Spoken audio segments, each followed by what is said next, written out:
How's it going, everyone? It's Emil with the LaCoAl₄-type again. Today I'm going to go over running an electron localization function calculation. So, I think the last video we did the density of states, and then I showed you how to, what was it? How to plot them with our in-lab software, website, whatever you want to call it. So let's change our directory to where I actually do the DFT calculations. You want to go over to demo, and you want to adjust the ELFCAR. So this time around, same template as before. We're going to uncomment, or I should say, we're going to comment out. It's got to be a better way to do this. Comment out all the density of states and band structure stuff. Uncomment out Bader. The Bader section. So we get twofold things here: Bader charges and the ELF. Let's see. I think that's pretty much it. I'm not sure if we need N bands, so I'll comment it out. And so same thing as before. You just if you're running Slurm, demo ELF Bader. I'll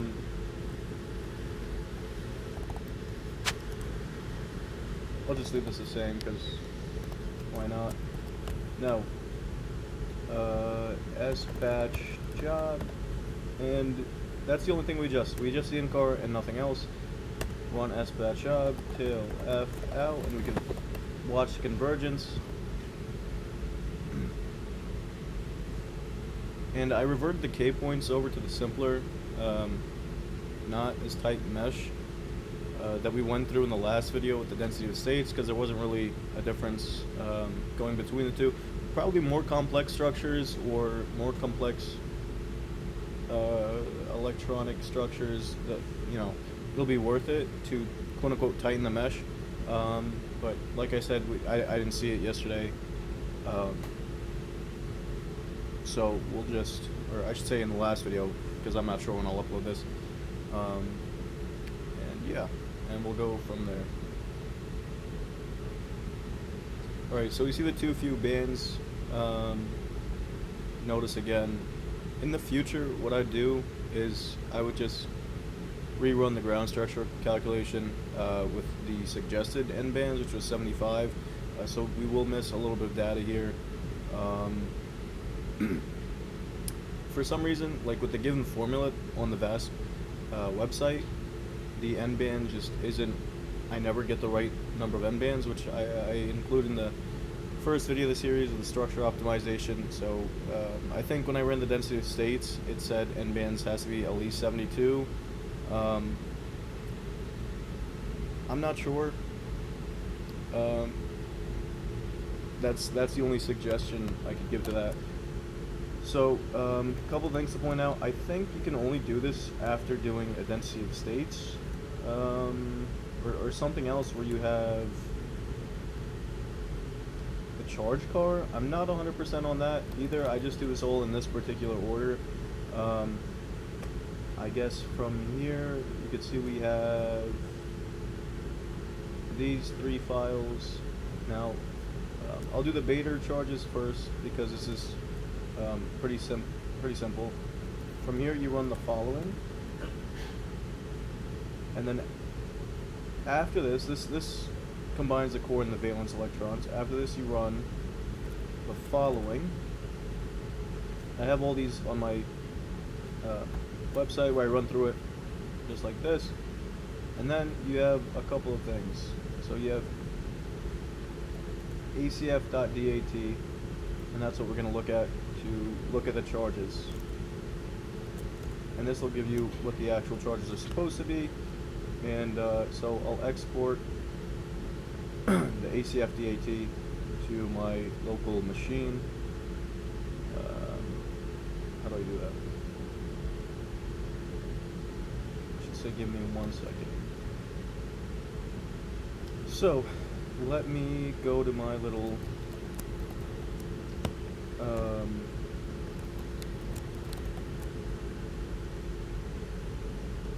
go to my little handy notepad. I'm exporting it from that location to my local machine, particularly the downloads folder, and I'll have acf.dat. I find it best to work with Visual Studio Code. I just find that I'm used to it. Drop it in like this, and now there's a particular way that it's just much easier for me to copy and paste it into Excel, because I still have to work with it. So I will just drop it. Yes. Well, it looks like this, right? Now you're going to use the text import wizard, delimited, finish, looks just like that. You have atom number, X, Y, Z, charge, minimum distance, charge, minimum distance, and the atomic volume. Now you just coordinate these here. Oh, actually, just coordinate the following. This is just the best way that I've seen to do it, just like this. We don't have that many atoms, so I will remove these, bump this up here.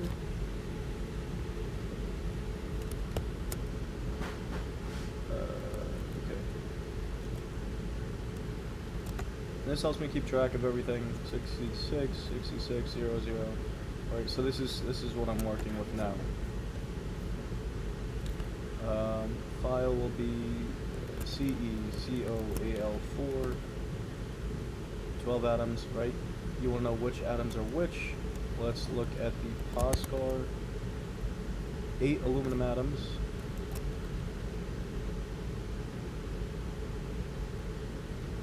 2 cerium atoms. And 2 cobalt atoms. Now,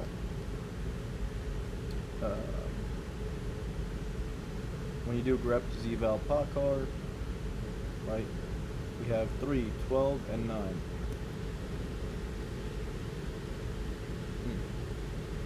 Yeah? Yes. Missing something. 3 for the aluminum, 12 for the cerium, and 9 for the cobalt. So these, in this column is your pot car, right? When you do this, minus your charge here. So this will be what we're looking for. So aluminum will have, generally a positive charge, not the 3 here, but rather it's going to be, varying from 0.37 to 0.47 positive, with the exception of these 2 aluminums, which are singly monovalent, cerium being monovalent, and cobalt having a charge of -3. So that is the data accrual, at least. The data accrual portion. So that's it. Now, at least that's it for our beta charges, right? And you could always get graphs, right? There's a bunch of different ways to visualize it. Okay, perfect. So there's a variety of different ways to visualize the beta charges. This is the usual way that we do it, right? We have a picture, and we'll get the ELFCAR shortly. We have this particular atom. We have the charge minus or plus if it's positive. We color coordinate in regards to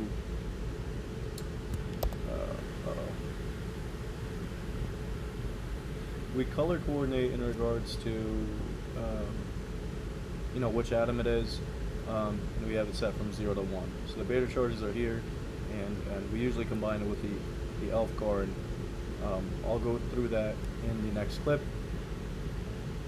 So we've exported the ELFCAR. I don't believe I included that in the last bit, but at the top I do have handy terminal commands if you want to log in to a server, workstation, and then how to copy a file from local machine to the server, or from the server to your local machine. So to start off with the ELFCAR, right, once we've exported it, we want to move over to something open source like Vesta. And I find Vesta particularly well for these cases. I'm dragging the ELFCAR over. It looks like this. So, the question is, what do we do from here to have them look like publication ready images, such as, actually I have it pulled up here, such as this one, right, where you have your Bader charges and you have the electron localization. So from here, and this is going to be a little bit of working from memory here, and I haven't done this in quite a bit, so you'll have to bear with me. I believe what we do is first get rid of these, I think this is an electride material. Is that indicative of that? I don't know. So we go over to, I think, properties, ISO surfaces, get rid of that, just click delete. Perfect. So from here we want to see the planes of you know, the AC plane, for example. That's what we're working with here, right? So we select a couple of atoms on that surface, on that section. So I think just 3 would be enough, and I just use shift to hold them down. Then you go over to lattice planes, you click new, calculate the best plane for the selected atoms, and now we're working with this. Now to adjust this, there's something particular you have to do. I'm not sure if I exactly remember what the settings were.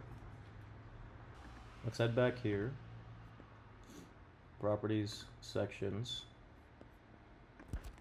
Now, to make sure everything, okay, there we go. I see the problem. So, max will be, let's say 1. There we go. Now we'll say this is 0. Set that for 0. And the max saturation will obviously adjust. As long as you have it from 0 to 100%, that's good enough. Change BGR to RGB, cyan, whatever that is. I'll just stick to BGR because that's what I've always done. Opacity, right? 100, perfect. Now that's should be pretty much good.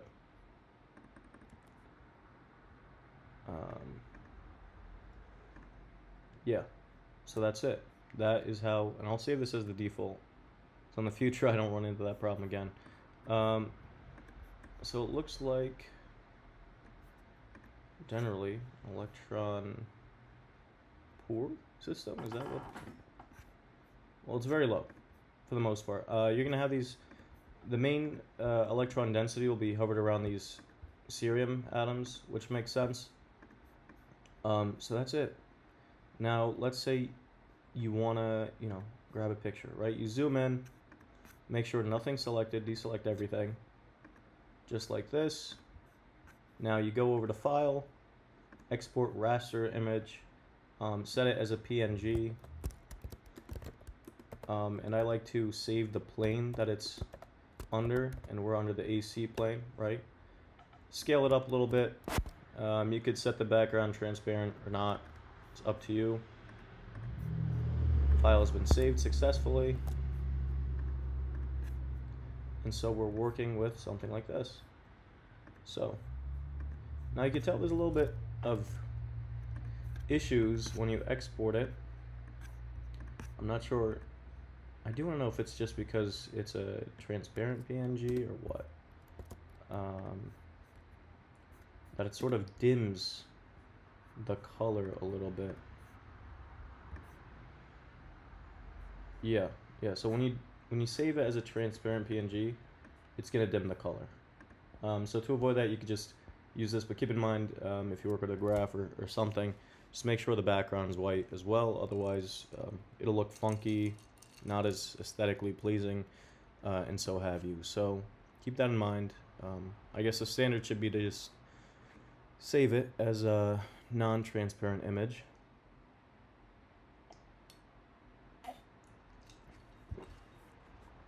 And that's how you have these publication ready images, and you can also have the AC there as well. Now, where do we go? Yeah, so we have this plane as well. This is what? The CB plane. You can do the same process here.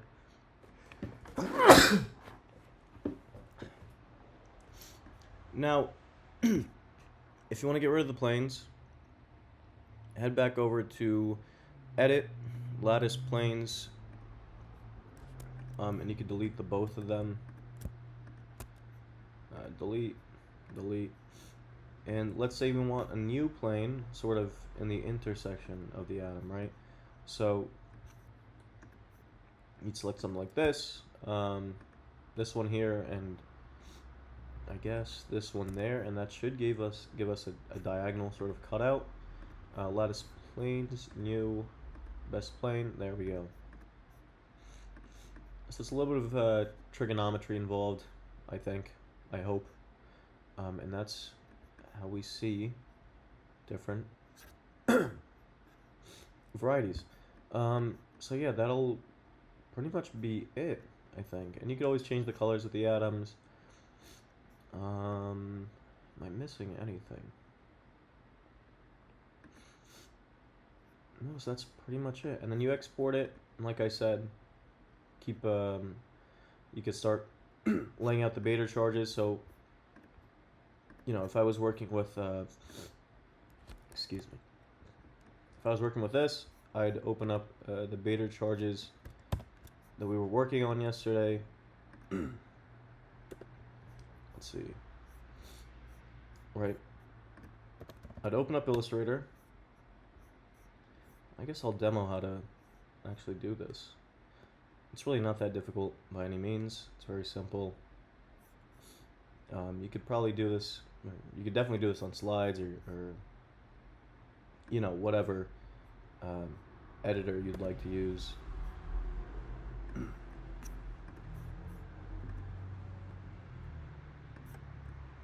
Drag this over here.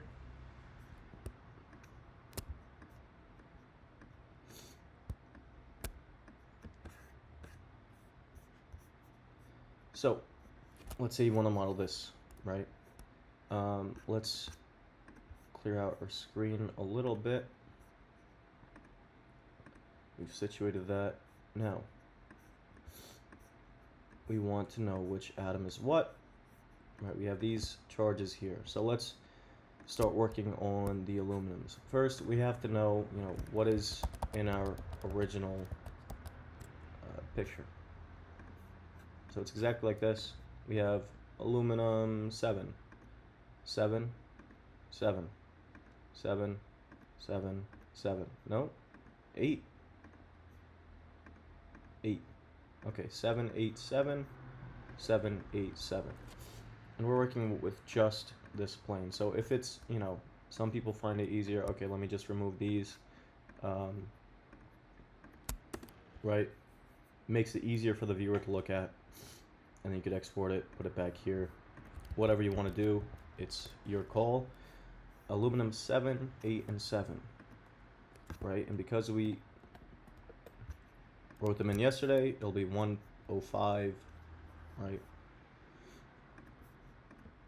So 105 plus, and they're pretty much equivalent, 7 and 8, in terms of their beta charges, so 105.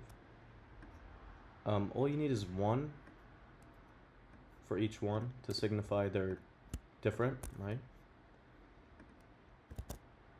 So like 30.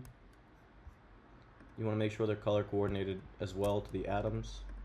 So in our particular case, they're sort of silverish blue.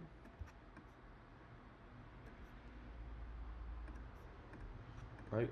Just like this. Maybe could even get a better read on them. And now for what do we have in the surface?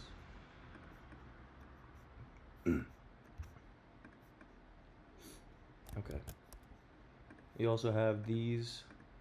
Oh, what is this? Cobalt 2 on the top left and 1 on the bottom right.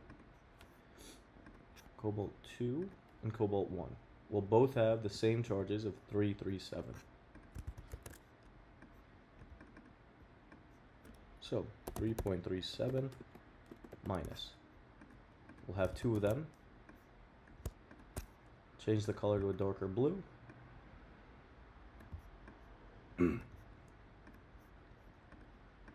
This is more purple. You could have them on the outside or on the inside. Like this. And now we have the 2 ceriums. Cerium 2 on the top right, cerium 1 on the bottom left. Roughly the same as well. So 1.00 plus.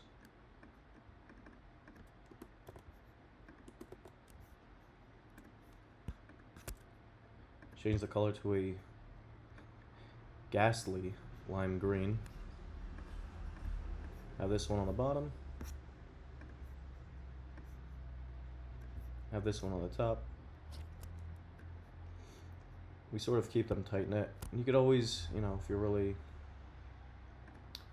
particular, you could center them however you'd like. And that would be it. Now let's just crop this. Make sure we don't exclude anything. You sort of need the AC arrows. So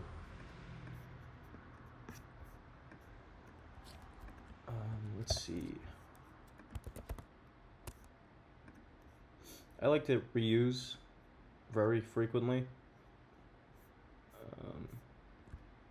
So wherever I have the arrows is where I'll get it.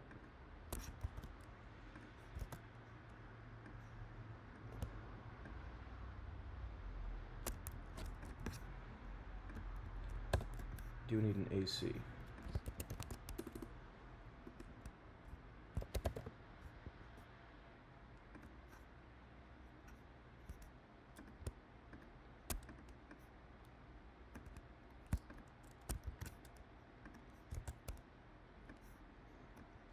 So I'll shrink this a little bit. A, and this is our C. A corresponds to X. C corresponds to Z. So that would be it. Now let's just, I guess,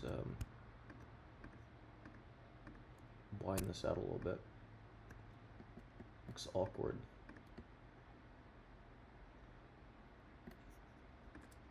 Make sure this is centered.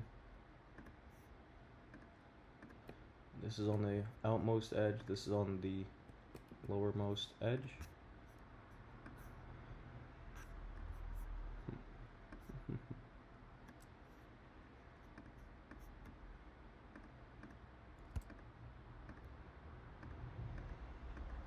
You do get the hang of Illustrator if you have access to it. Thankfully I do from the school,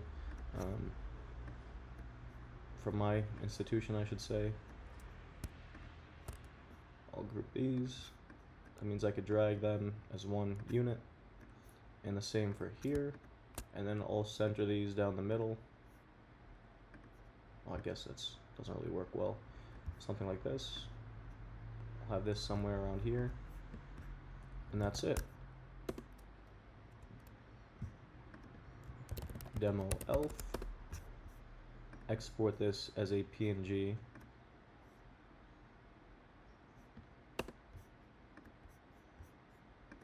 And there we go. Here is our publication ready. ELF combined with the beta charges. That's pretty much it.